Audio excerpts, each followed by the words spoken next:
Assalamualaikum warahmatullahi wabarakatuh. Bismillahirrahmanirrahim. Alhamdulillahirabbil alamin wassalatu wassalamu ala asyrafil anbiya wal mursalin sayyidina wa maulana Muhammadin wa ala alihi wa ashabihi ajma'in. Ba'd. Hadratul kiram, para kiai, para bunyai yang saya hormati, Forkopimcam Kecamatan Megaluh, hadir Pak Camat dari Polsek Megaluh, dari Danramil Megaluh, yang saya hormati Pak Kepala MTS 14 Pak Yusuf, beserta jajaran pimpinan para waka dan KTU, yang saya hormati Pak Pengawas Madrasah Pak Obed yang nyentrik. Beliau bukan camat tapi kendaraannya camat, Pak. Luar biasa. Kawan-kawan saya nyoba, Pak Obed. Yang saya hormati Bapak Ibu Guru dan tenaga pendidikan di MT 15, Bapak Ibu Wali Santri, Wali Wisudawan Wisudawati, serta anak sekalian Wisudawan Wisudawati kelas 9 MTS 14. Pertama tentunya mari kita bersyukur pada Allah Subhanahu wa Ta'ala karena pada kesempatan hari ini kita semua bisa hadir di halaman MTS 14 untuk mengikuti kegiatan muwada'ah atau wisuda purna siswa kelas 9 MTS 15 dalam keadaan sehat walafiat. Mudah-mudahan kita semua sehat terus, amin ya rabbal alamin. Yang kedua, tentunya salawat serta salam juga tetap terlimpahkan kehadiran Nabi Agung Muhammad sallallahu alaihi wasallam. Berikutnya, ngapunten Pak Kepala Madrasah beserta seluruh undangan, ngapunten tadi datangnya ke lokasi ini terlambat. Bukan agak terlambatnya agak lama karena hari ini kita kedatangan tamu dari BPJPH, Badan Penyelenggara Jaminan Produk Halal, lembaga yang punya kewenangan mengeluarkan sertifikat tadi itu. BPJPH itu punya program percepatan sertifikasi kantin halal madrasah.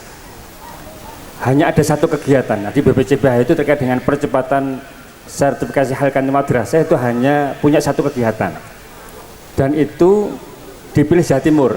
Dari sekian provinsi se-Indonesia dipilih Jawa Timur. Di Jawa Timur dari 38 kabupaten kota yang dipilih hanya Kabupaten Jombang. Aplaus untuk Kabupaten Jombang. Luar biasa. Jadi BPJPH itu memberikan atensi, memberikan perhatian yang khusus kepada Kabupaten Jombang terkait dengan sertifikasi halal untuk kantin-kantin di madrasah. Kenapa? Karena satker madrasah kita itu Bapak Ibu sekalian terbanyak dunia akhirat. Ya, kita punya min 5, MTSN 18, MAN 10. Ini terbanyak dunia akhirat. Ngapunten, hanya di 21 kecamatan. Ngapunten, saya ini dari Malang, Kabupaten Malang.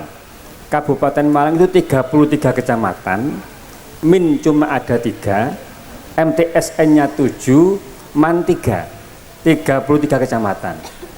Jombang itu hanya 21 kecamatan, min-nya 5, MTSN-nya 18, MAN-nya 10. Jadi dunia akhirat, terbanyak dunia akhirat. Luar biasa Jombang. Makanya ketika akhirnya BPJPH punya program BIMTEK percepatan sertifikasi halal untuk kantin-kantin di Jombang, ditempatkan di Kabupaten Jombang, wajar. Makanya ngapunten tadi saya terlambat karena harus membuka acara itu yang langsung dihadiri oleh BPJPH pusat. Ngapunten tadi terlambat. Bapak sekalian, kami di Kementerian Agama itu sekarang memang terkait dengan sertifikasi halal itu punya program percepatan. Di Kemenak punya program sehati, sertifikasi halal gratis. Ini untuk para pelaku usaha yang memang ingin ngurus sertifikat halalnya. Alhamdulillah MTSN 14 ini termasuk yang pelaku usaha yang jual di kantin yang sudah mendapatkan sertifikat halal terbanyak di Jombang. Aplaus untuk MTS 15 Jombang. Jadi sesungguhnya tidak hanya tadi yang disediakan Bapak sekalian, sudah ada 26 sertifikat halal yang didapatkan. Jadi karena tidak ada semua, karena mungkin berasal dari luar Megaluh gitu ya. Jadi luar biasa. Kami dari kantor Kemenak tentunya memberikan apresiasi kepada Pak Kepala Madrasah beserta pendamping produk halal P3H yang ada di MTSN 14. Mudah-mudahan yang sudah dilakukan oleh MTSN 14 bisa ditiru oleh madrasah-madrasah yang lain di Kabupaten Jombang untuk pengurusan sertifikat halal kantinnya. Bapak sekalian, ada cerita ini terkait dengan halal ini begini.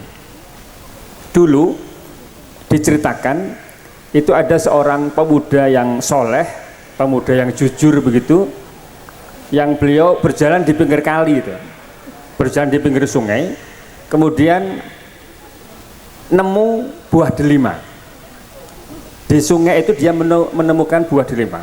Akhirnya kemudian dimakan oleh pemuda yang soleh tadi itu. Pas dapat separuh baru ingat, loh ini kok saya makan, ini punya siapa gitu loh. Pemuda tadi khawatir bahwa yang masuk ke perutnya itu adalah sesuatu yang tidak halal. Maka akhirnya ditelusurilah sungai itu, naik dari bawah, menelusuri. Kalau kenjut kan pasti dari atas kan ya, dari atas ke bawah. Ditelusuri sungai itu, di mana ada pohon delima yang kemungkinan buahnya jatuh ke sungai. Setelah cukup jauh dia berjalan, akhirnya ketemu dengan perkebunan delima yang salah satu tangkainya itu menjulang ke sungai. Si pemuda itu berpikir mungkin dari kebun ini tadi buah delima itu jatuh, akhirnya saya makan. Akhirnya si pemuda tadi itu masuk ke kebun itu mencari siapa pemilik buah delima tadi. Ketemu dengan sosok setengah baya begitu, ada di kebun itu sedang menjaga kebunnya. Si pemuda yakin bahwa inilah orang yang punya kebun itu, yang tadi buah delimanya jatuh ke sungai dan kemudian dimakan oleh pemuda tadi. Akhirnya pemuda tadi bilang ke pemilik kebun, Bapak, tadi saya menemukan buah delima yang kentir di kali. Bahasa Indonesia kentir apa Mbak? Terhanyut di kali, di sungai. Saya makan, tapi pas di tengah-tengah makan saya ingat ini bukan buah delima saya. Maka karena ini saya yakin punya jenengan, saya mohon dihalalkan buah delima ini. Akhirnya dialog, dan si pemilik delima, si pemilik kebun tidak serta-merta mau menghalalkan buah delimanya. Oh enggak segampang itu anakku. Aku nanam delima dari kecil. Ketika sudah berbuah kok tiba-tiba kamu yang makan? Nggak bisa gampang itu. Terus si pemuda nanya, terus bagaimana Bapak supaya saya bisa dihalalkan? Jawab bapak pemilik kebun, kamu harus bekerja di kebun ini, merawat kebunku selama 1 bulan tanpa aku bayar. Begitu. Akhirnya diturutilah. Si pemuda tadi bekerja di kebun tadi selama 1 bulan tanpa diupah sepeser pun. Begitu sudah selesai, matur lagi, bilang lagi ke pemilik kebun, Bapak, saya sudah bekerja 1 bulan di kebun jenengan tanpa digaji. Sekarang mohon dihalalkan buah delima yang sudah saya makan separuh kemarin itu. Jawab si pemilik kebun, oh tidak segampang itu. Kamu harus menikah anakku. Aku punya anak perempuan, dia tuli, bisu, dan lumpuh. Kamu harus menikah anakku. Kalau kamu mau menikah anakku yang tadi itu, yang bisu, tuli, lumpuh, kamu bisa saya halalkan buah delima tadi itu. Bapak sekalian, dengan berat hati akhirnya si pemuda tadi, agar supaya buah delima dimakan itu halal, dihalalkan, maka dia menuruti keinginan si bapak pemilik kebun. Dinikahkan.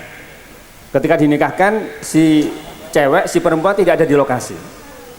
Begitu selesai akad nikah, dipertemukanlah si pemuda tadi dengan anak perempuan si pemilik kebun. Ternyata Bapak sekalian, tidak sebagaimana diceritakan di awal.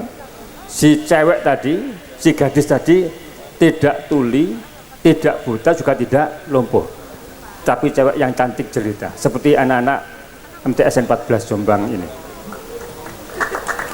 Luar biasa cewek-ceweknya.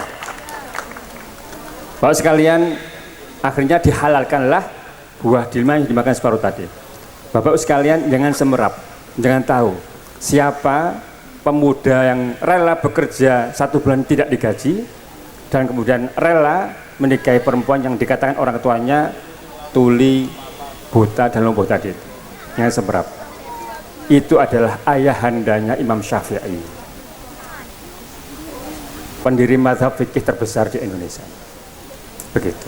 Jadi karena beliau menjaga agar yang dimakan itu terhindar dari barang yang tidak halal, alhamdulillah dianugerahi putra yang luar biasa. Bapak sekalian, kita di Kementerian Agama menginginkan putra putri kita yang sekolah di madrasah yang dikonsumsi itu adalah produk makanan dan minuman yang sudah bersertifikat halal. Alhamdulillah sekali lagi MTSN 14 telah berhasil mensertifikat halalkan 26 produk makanan minuman yang dijual di kantin madrasah.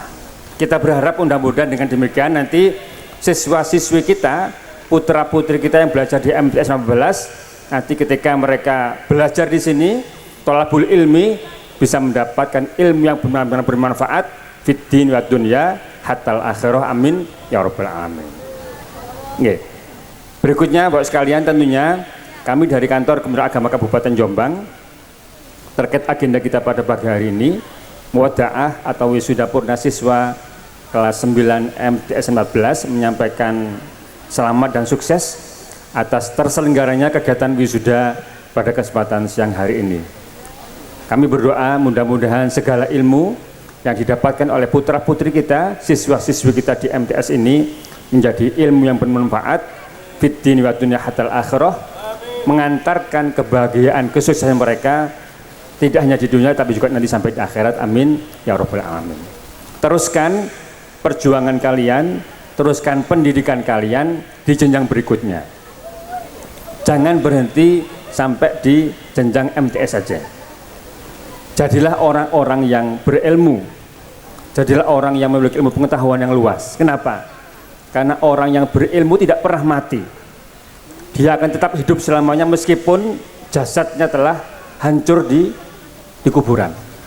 Dulu ketika saya ngaji taklimu ta'alim, ada nazoman ketika ngaji di kampung dulu, akhul ilmi hayyun khalidun ba'da mautihi wa awsaluhu tahta turabi ramimi. Orang yang berilmu itu hayyun, hidup, khalidun, kekal, ba'da mautihi, setelah meninggalnya. Wa awsaluhu tahta turabi ramimi, meskipun tulang belulang sudah hancur dimakan raya. Makanya sekalian yang sudah lulus dinyatakan lulus 100% dari MTS 15, silahkan teruskan pendidikan kalian ke jenjang yang lebih tinggi. Di mana itu? Kalau saya dari Kemenak tentunya menyarankan ke madrasah aliyah. Kenapa? Karena kami yang di madrasah telah berkomitmen akan siap mengantarkan putra-putri jenengan Bapak Ibu wali murid yang bersekolah di madrasah minimal mendapatkan 5 prestasi. Minimal. Kami menyebutnya dengan panca prestasi madrasah. Prestasi yang pertama adalah prestasi di bidang akhlak mulia. Kami telah berkomitmen untuk membekali putra-putri jenengan dengan perilaku yang terpuji, dengan akhlakul karimah. Pasti beda ketika anak-anak lulusan MTS dan lulusan yang di luar MTS. Saya yakin insya Allah akhlaknya, budi pekertinya lebih bagus yang di madrasah sanawiyah. Yang pertama, ini tidak ada lombanya, tidak ada ajang kompetisinya, nggak ada lomba sopan santun, olimpiade sopan santun, nggak ada. Tetapi bisa dirasakan oleh orang tua, bisa dirasakan oleh guru, bisa juga dirasakan oleh masyarakat ada di sekitar putra-putri kita. Yang pertama. Yang kedua, prestasi di bidang keagamaan. Kalau ini masih ada lombanya. Kita mengenal ada musabaqah tilawatil Quran, ada musabaqah hifdzil Quran, hafalan Al-Quran, ada musabaqah syarhil Quran, mensyarahi Al-Quran, ada lomba musabaqah qiraatil kutub, membaca kitab, ada pildacil, macam-macam, banyak ajang kompetisinya. Ini yang kedua. Yang ketiga adalah prestasi di bidang sains dan teknologi. Kita berkomitmen untuk mengantarkan putra-putri jenengan punya prestasi di bidang sains dan teknologi. Banyak ajang kompetisinya. Kita di madrasah punya KSM, Di dinas pendidikan ada OSN, ada macam-macam, banyak ajang kompetisinya ini. Yang keempat, prestasi di bidang bahasa dan budaya. Di madrasah kita diajarkan di samping bahasa daerah, ada bahasa Indonesia, ada bahasa Inggris, dan yang tidak kalah pentingnya adalah bahasa Arab. Ketahuilah anak sekalian, ketika kalian di sanawiyah diajarkan bahasa Arab, maka kalian sudah dipersiapkan untuk menjadi penghuni surga. Karena bahasanya penghuni surga itu adalah bahasa Arab. Nggih, Ustaz Didik, mana Ustaz Didik tadi? Ustaz Didik itu sahabat saya ketika kuliah di Malang, kakak kelas saya. Bahasa Arab. Ini kita juga mengantarkan putra-putri kita untuk punya prestasi di bidang bahasa dan budaya. Dan yang terakhir adalah prestasi di bidang olahraga dan seni. Ada ajang-ajang porseni. Ini untuk apa? Pencarian prestasi di bidang olahraga dan seni. Kalau sekalian, makanya Bapak Ibu wali murid, kami berpesan, anak sekalian juga begitu, ketika nanti lulus dari sanawiyah, hari ini wisuda, teruskan jenjang pendidikan kalian ke madrasah aliyah supaya linear, nyambung ya, dari madrasah sanawiyah ke madrasah aliyah, supaya sudah dapatkan di MTS ini nanti bisa diteruskan di jenjang yang berikutnya. Barangkali itu sekali yang bisa kami sampaikan. Sekali lagi selamat dan sukses. Mudah-mudahan segala yang didapatkan putra putri kita, segala yang sudah dengan sumbangsihkan Bapak Ibu wali murid kepada madrasah ini oleh Allah Subhanahu wa taala dicatat sebagai amal soleh dan diberikan balasan yang luar biasa. Jazakumullah ahsan jazak. Kurang lebihnya mohon maaf. Saya akhiri wallahu muwafiq ila aqwamit thoriq. Assalamualaikum warahmatullahi wabarakatuh.